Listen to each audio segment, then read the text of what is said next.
this is a big part of my practice. I do my gardening. I remember the colors. Color is really important to me. Smells are really important to me. But when I go into my studio, everything is based on a memory of the garden. So the residue of the fragrance, the residue of the color, and how I react to it, it feeds the work directly and indirectly. But it's all based on a memory of it, which I think has a lot to do with the urns themselves. When I talk about memory, or the bees become a memory of a person who's passed away. And these are thoughts I have while I'm making my work. This is why the garden is so integral to the body of work.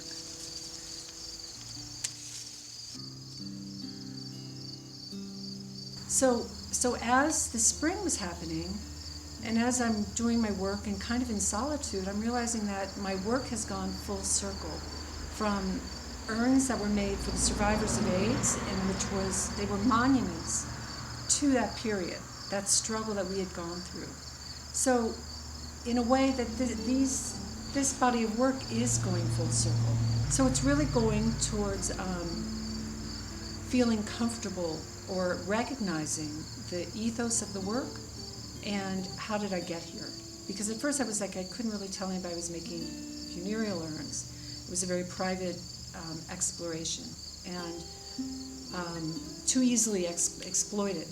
And as a result of not wanting to exploit it, sitting still in the studio and going deeper into the passage of souls, going deeper into the loss, going deeper into the grieving, and taking ownership of a survivor and marking this period, which I say that, but I don't think it's an easy task. So I decided to give myself the freedom to allow clay to do what the clay is doing and not build a substructure.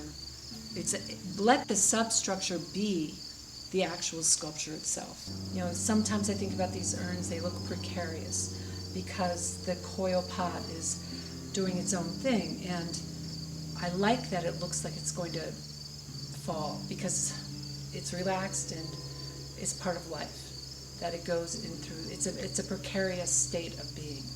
The more precarious I can make the coil pot before I fire it, and hopefully getting it to the kiln before it falls apart, is part of the essence of this work.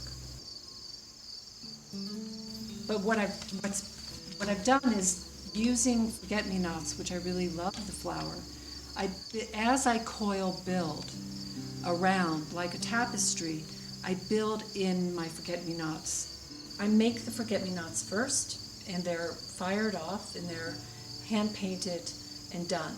Then, as I make my coil pot, I weave in the forget-me-nots, and then what I've done is I've cast a lot of bees. Each piece could have maybe 30 bees on it. Those get glued on or attached to the coil pot. It's an extension of the older work, or the work done last year, as far as building a coil pot. But at this point, I'm kind of stripping down the excess skin. The skins I'm removing and looking straight at the clay body unadulterated. So I think they become much more minimal, and the skin becomes the glaze itself. If you look at these, you can kind of make the connection on how I was making the connection with the glazes and why I simplified it a great deal compared to the other assemblage work. But I think that these gouaches that informed how I'm glazing the pots and why they became more painterly. And it's about the relationship color has with color and what minimal flowers have to do with this color. So when I was looking at these urns, I was looking at making the forget-me-not, making it as a pop color with a minimal background. I wanted them to pop as the same way I want my drawings to pop. So I think that in this 2-year process of making these drawings, that process of making these drawings or gouaches has fed these new ceramic urns. and they're all painted the same color. But I think of it as a memory, and I think of it as when my memory when I think of my mom or someone who I love who has died. So there's two different vocabularies that are happening at the same time. Their memory still resonates very much in my person today. And I think that's part of what I think about this sub-vocabulary that's happening in these urns. After a cold, hard winter, one of the first things that bloom in the garden are these beautiful, delicate forget-me-nots. And they're just petite and fragile, but they radiate this blue. So I was drawn to the forget-me-not, and also just the title of a forget-me-not. And it's a good title. It's a good name for it, because it's like during that hard winter, you forget about the beauty of flowers. It seemed very natural to use the forget-me-not because I was very fluid in understanding that as a clay object that I was making. But what I didn't realize is that the forget-me-not has other significance beyond this. I'm tapping into it, I think, from a universal archetypical process. It becomes a universal symbol. It goes back to the garden. It goes back to the hard winters that we've gone through. It goes back to political strife, optimism, and faith. The optimism, I feel like, yes, we will get through COVID, the same way we got through AIDS.